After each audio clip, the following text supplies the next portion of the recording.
कल्पना करंतु जणे व्यक्ति माने निज जीवनर सबुठारु कठिन साधना करि सारिछन्ति। हाँ आउ तांकर सर्वोच्च आध्यात्मिक ज्ञान लाभ होई सारिछि। बिल्कुल तांको मनरे आउ कोनोसी लोभ नाही कि सांसारिक मोहमाया प्रति आकर्षण नाही, माने से संपूर्ण निर्लिप्त। सेया तो से सबु किछि त्याग करी एक निर्जन स्थान रे शांति रे जीवन बिताबकु प्रस्तुत हेले ठीक सेही समय रे विश्व ब्रह्मांडर सृष्टिकर्ता निजे आसी पहुँचिबे। अरे आउ से कहिबे जे तुमको फेरिबाकु पड़िबो। हाँ से कहिबे जे ना तुमरो प्रकृत परीक्षा जंगल रे नहीं बर नहीं कोलाहल भरा दुनिया भितरे अछि। एहा सुनिले तो जे केही भी आश्चर्य होई जिबे। सतेरे तांको गोटे विशाल साम्राज्यर शासन भार नेबाकू पड़िबो, परिवार गठन करबाकू पड़िबो।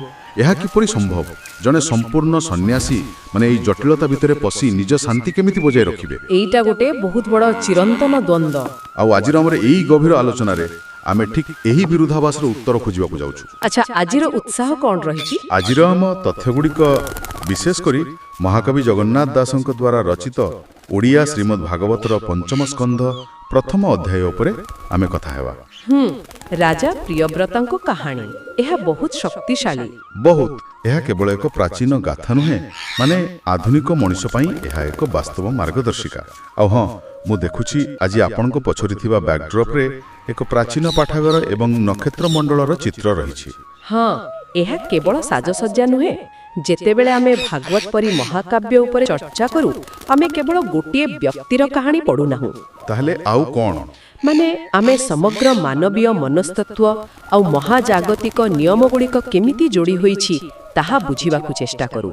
राजा प्रियव्रतंकर कहानी सेही दिगरे एक बड़ माइल खुंट।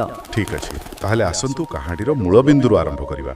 एटा आरंभ होउछि सुकमुनि और राजा परीक्षितंक संवादरु। हाँ परीक्षित गोटे बहुत साधारण किंतु गुरुत्वपूर्ण प्रश्न पचारिछंती सेठी। सेया तो प्रश्नटी होउछि जे राजा प्रियव्रत तो जणे आत्माराम व्यक्ति थिले।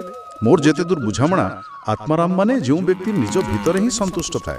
बिल्कुल बाहर जगतर कोनोसी जिनिस तांकु खुशी बा दुखी करि पारिबो नाही। हाँ तांको मन तो सर्वदा नारायणक भक्ति रे तल्लीन थिला। से देवर्षि नारदंक ठारू सीधासळक ज्ञान पाइथिले। तेबे परीक्षितंक संदेह हैला जे से पुणी गृहवास बा संसार बंधन रे केमिति बांधी हेले। एइटा तो स्वाभाविक प्रश्न। जिए परमहंस स्तर रे पहुंची जाइछि से काहे की फेरिबो? आसंतु एहा को टिके सरल करी बुझिबा। धरि नियंतु केही जणे हिमालयर गुंफा रे दशंधि धरि तपस्या करूछंती। शेष रे तांकु परम सत्य मिली गला। संपूर्ण शांति मिली गला। हाँ तांकर ए दुनिया प्रति आउ टिकिए भी लोभ नहीं, किंतु हठात दिने से सही जगह छाड़ी शहर को आसीबे आ कोनोसी एक विशाल बहुराष्ट्रीय कंपनीर सीईओ होई जिवे। बाह सीधा सीईओ? हाँ माने हजार हजार कर्मचारींकर दायित्व नेबे, बोर्ड मीटिंग करिवे, परिवार बसाइबे, टिकस भरिवे। एहा एकदम विपरीत निष्पत्ति नुहे कि जदि से ज्ञान पाई सारिछंती एमिति काहे की करिवे। देखंतु एही उदाहरणटी विषय को बुझिबा पाई बहुत भला। परीक्षितंक प्रश्न जुक्तियुक्त हेले एहा पछरे एक मानवीय भ्रम लुचि रहिछि। की भ्रम टिके बुझाइबे? आमे समस्ते भाबु जे आध्यात्मिकता और सांसारिक दायित्व होछि परस्परर विरोधी। अच्छा आमे भाबु ज्ञानी हेबार अर्थ सबु किछि छाड़ी पळाइबा। सेया ही, किंतु प्रकृत ज्ञान ताहा नुहे। जेतेबेले केही प्रकृत रे सर्वोच्च स्तर को उठी जाए संसार तांको पई आउ बंधन होई रहे नाही। राजसिंहासन आउ हिमालयर पत्थर दुईटी जाक तांको पई समान। ओहो माने से कंपनीर चेयर रे बसी थिले भी भीतर से ही सन्यासी होई रहिबे। बिल्कुल प्रियव्रत कोनोसी मोहरे पड़ी संसार को फेरी नथिले। तांकर फेरिबा पछरे एक बृहत्तर उद्देश्य थिला। एठारे विषयटी बहुत रोचक होई जाउछि कारण एही कहानी रे जेतेबेले प्रियव्रत सन्यास नेबाकू बाहरी थिले स्वयं ब्रह्मा आसी पहुंची गले। हाँ ब्रह्मा निज हंसयान रे आसिले। नारद आउ प्रियव्रत तांकू प्रणाम कले। आउ तापरे ब्रह्मा जो कथा कहिले माने ताहा मो मतरे आम समस्तंक पई एक बड़ शिक्षा। निश्चित भाबरे ब्रह्मा प्रथमे ही कहिले जे क्रोध न करी वास्तवता को ग्रहण कर। हेले प्रियव्रत काहे की क्रोध करिवे? से तो ज्ञानी थिले। देखंतु एठारे सबुठारु आकर्षणीय कथाटी हेउछि जेतेबेले आमे निजकू बहुत आध्यात्मिक बोली भाबिनिउ आम भितरे एक सूक्ष्म अहंकार आसी जाए। आध्यात्मिक अहंकार? बाप रे। हाँ ଆମେ ଭାବୁ ଏହି ସଂସାର ଏହି ଦାୟିତ୍ୱ ଆମ ଷ୍ଟାଣ୍ଡାର୍ଡର ନୁହେଁ ଆଉ କେହି ଯଦି ଦାୟିତ୍ୱ ଦିଏ ଆମକୁ ରାଗ ଆସେ ବ୍ରହ୍ମା ସେହି ଅହଙ୍କାରକୁ ହିଁ ଚିହ୍ନଟ କରିଥିଲେ। ବାସ୍ତବରେ ଏହା ଚିନ୍ତା କରିବା ଭଳି କଥା। ବ୍ରହ୍ମା ଆହୁରି ମଧ୍ୟ ବୁଝାଇଲେ ଯେ ଈଶ୍ୱରଙ୍କ ଇଚ୍ଛା ବା ବିଶ୍ୱର ନିୟମକୁ କେହି ଏଡ଼ାଇ ପାରିବେ ନାହିଁ। ସେ କହିଲେ ଯେ ଯେହେତୁ ତୁମେ ଶରୀର ଧାରଣ କରିଛ ତୁମର ପ୍ରାରବ୍ଧ କର୍ମ ବା ପୂର୍ବ କର୍ମ ଫଳ ଭୋଗିବାକୁ ତୁମେ ବାଧ୍ୟ। ମାନେ ଘରେ ଥାଉ ବା ଜଙ୍ଗଲରେ ସେ କର୍ମ ତୁମ ପିଛା ଛାଡ଼ିବ ନାହିଁ। ଏକଦମ ଠିକ। ଆଉ ଏଇଠି ବ୍ରହ୍ମା ଏକ ଚମତ୍କାର ଉଦାହରଣ ଦେଇଛନ୍ତି। ହଁ, ସେଇ ଦୁର୍ଗ ବା କିଲ୍ଲାର ଉଦାହରଣ। ବ୍ରହ୍ମା କହିଲେ ଯେଉଁ ବ୍ୟକ୍ତି ନିଜ ଇନ୍ଦ୍ରିୟକୁ ଜୟ କରିନାହିଁ ସେ ଜଙ୍ଗଲକୁ ଗଲେ ମଧ୍ୟ ମନର ଶତ୍ରୁମାନେ ତାକୁ ଛାଡ଼ିବେ ନାହିଁ, କିନ୍ତୁ ଯିଏ ଇନ୍ଦ୍ରିୟ ଜୟ କରିଛି ସେ ସଂସାର ବି ମୁକ୍ତ। ଟିକେ ଏହି ଦୁର୍ଗ କଥାଟାକୁ ଭଲ ଭାବେ ବୁଝାଇବେ କି? ନିଶ୍ଚୟ, ଏହା ମନସ୍ତତ୍ୱର ଏକ ସଠିକ ଚିତ୍ରଣ। ବ୍ରହ୍ମା କହୁଛନ୍ତି ଯେ ଆମର ଶରୀର ହିଁ ଏକ ଦୁର୍ଗ। ଆଚ୍ଛା, ଶରୀର ହେଉଛି କିଲ୍ଲା ଆଉ ଆମର ଇନ୍ଦ୍ରିୟ ଗୁଡ଼ିକ ମାନେ ଆଖି କାନ ଏସବୁ ହେଉଛି ସେହି ଦୁର୍ଗର ଫାଟକ। ଗେଟ୍ ସବୁ। ତାହେଲେ ଶତ୍ରୁ କିଏ? ଆମ ଭିତରେ ଥିବା କାମ କ୍ରୋଧ ଲୋଭ ମୋହ ଏମାନେ ହେଉଛନ୍ତି ଶତ୍ରୁ। ଓହୋ, ଯଦି ଗେଟ୍ ଦୁର୍ବଳ ଥିବ ଶତ୍ରୁ ତ ଆରାମରେ ପଶିଯିବେ। ସେଇଆ ହିଁ କଥା। ଆପଣ ସେହି ଦୁର୍ଗକୁ ସହରରେ ରଖନ୍ତୁ ବା ନିର୍ଜନ ଜଙ୍ଗଲରେ, ଫାଟକ ଖୋଲା ଥିଲେ ଶତ୍ରୁ ପଶିବେ। କିନ୍ତୁ ଯଦି ଦୁର୍ଗର ପ୍ରାଚୀର ଆଉ ଫାଟକ ମଜବୁତ ଅଛି ମାନେ ଇନ୍ଦ୍ରିୟ ଉପରେ ପୂର୍ଣ୍ଣ ନିୟନ୍ତ୍ରଣ ଅଛି, ତାହେଲେ ସଂସାରର ଘେରାବନ୍ଦୀ ଭିତରେ ରହିଲେ ମଧ୍ୟ ଆମେ ସୁରକ୍ଷିତ। ଏହା ବହୁତ ବଡ଼ କଥା। ପ୍ରକୃତ ସମସ୍ୟା ବାହାର ପରିବେଶରେ ନାହିଁ, ଆମ ମନ ଭିତରେ ଅଛି। ବ୍ରହ୍ମା ସ୍ପଷ୍ଟ କରୁଛନ୍ତି ଯେ ସଂସାର ହେଉଛି ଏକ ପ୍ରଶିକ୍ଷଣ କେନ୍ଦ୍ର। ଏଠାରେ କର୍ମ କରି ନିଜକୁ ପ୍ରମାଣିତ କରିବା ଦରକାର। ଆଉ ଏହା ଶୁଣିବା ପରେ ପ୍ରିୟବ୍ରତ ବୁଝିଗଲେ। ସେ ନିଷ୍ପତ୍ତି ବଦଳାଇ ସଂସାର କଲେ। ସେ ବିଶ୍ୱକର୍ମାଙ୍କ କନ୍ୟା ବୈଷ୍ଟିମତୀଙ୍କୁ ବିବାହ କଲେ। ହଁ, ଆଉ ତାଙ୍କର 10 ଜଣ ପୁତ୍ର ଓ ଗୋଟିଏ କନ୍ୟା ଉରଜସ୍ୱତୀ ଜନ୍ମ ହେଲେ। ଏହିଠାରେ ଏକ ଆଶ୍ଚର୍ଯ୍ୟଜନକ କଥା ଅଛି। ତାଙ୍କର 10 ପୁତ୍ରଙ୍କ ଭିତରୁ 3 ଜଣ ମାନେ ମହାବୀର, କବି ଆଉ ସବନ ପିଲାଦିନୁ ହିଁ ପରମହଂସ ହୋଇଗଲେ। ଏହା ହିଁ ତ ସେହି ଦୁର୍ଗ ସିଦ୍ଧାନ୍ତର ବାସ୍ତବ ପ୍ରମାଣ। ହେଲେ ଗୋଟେ ରାଜପ୍ରସାଦ ଭିତରେ ରହି ଏତେ ସୁଖ ଭୋଗ ଭିତରେ ସେମାନେ ହଠାତ୍ ସନ୍ନ୍ୟାସୀ କେମିତି ହେଲେ? କାରଣ ପିଲାମାନେ ପିତାମାତାଙ୍କ ଠାରୁ ଶିଖନ୍ତି। ପ୍ରିୟବ୍ରତ ରାଜା ଥିଲେ ମଧ୍ୟ ଅନ୍ତରରୁ ନିର୍ଲିପ୍ତ ଥିଲେ।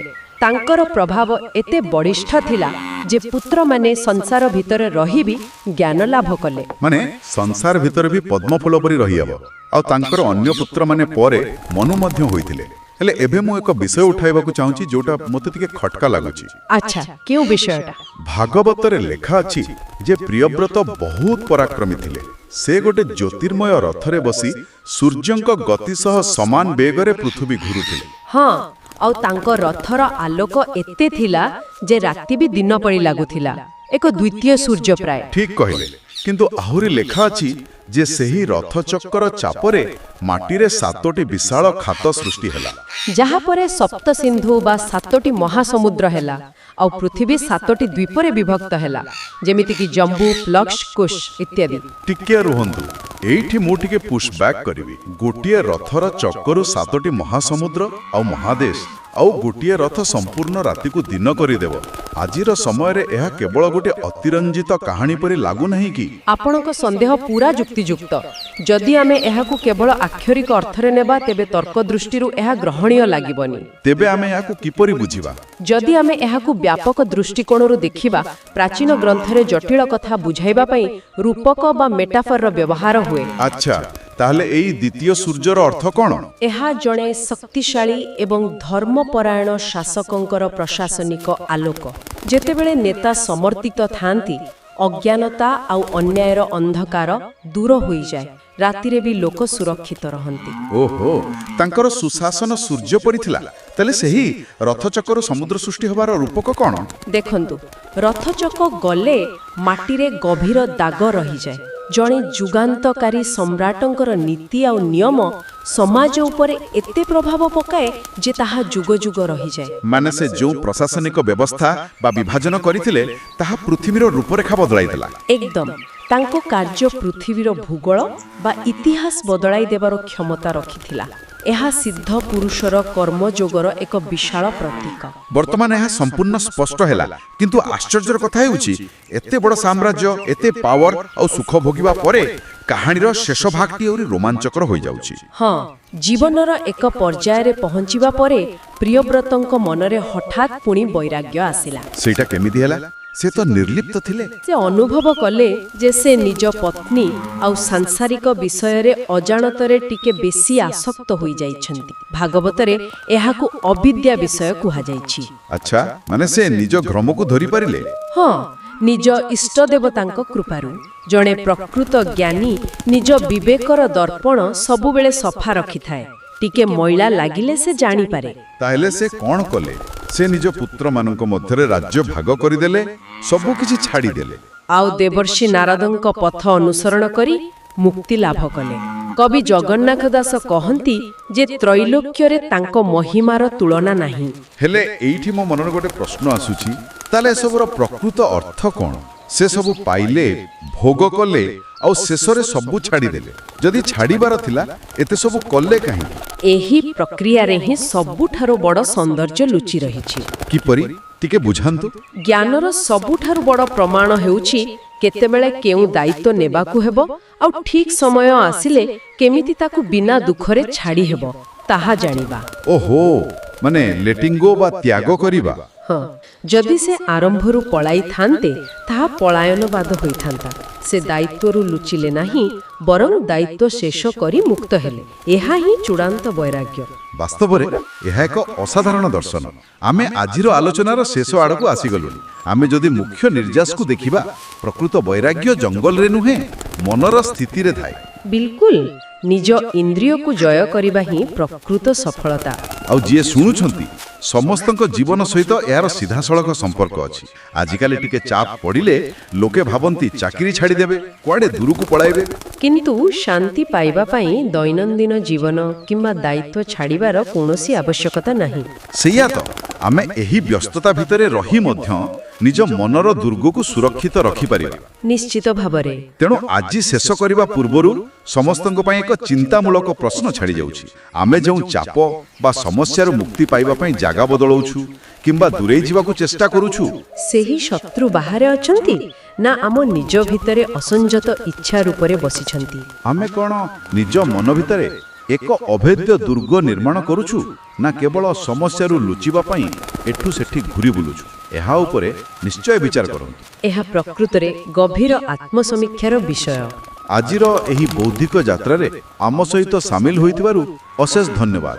ପୁଣି ଭେଟ ହେବ। ନମସ୍କାର।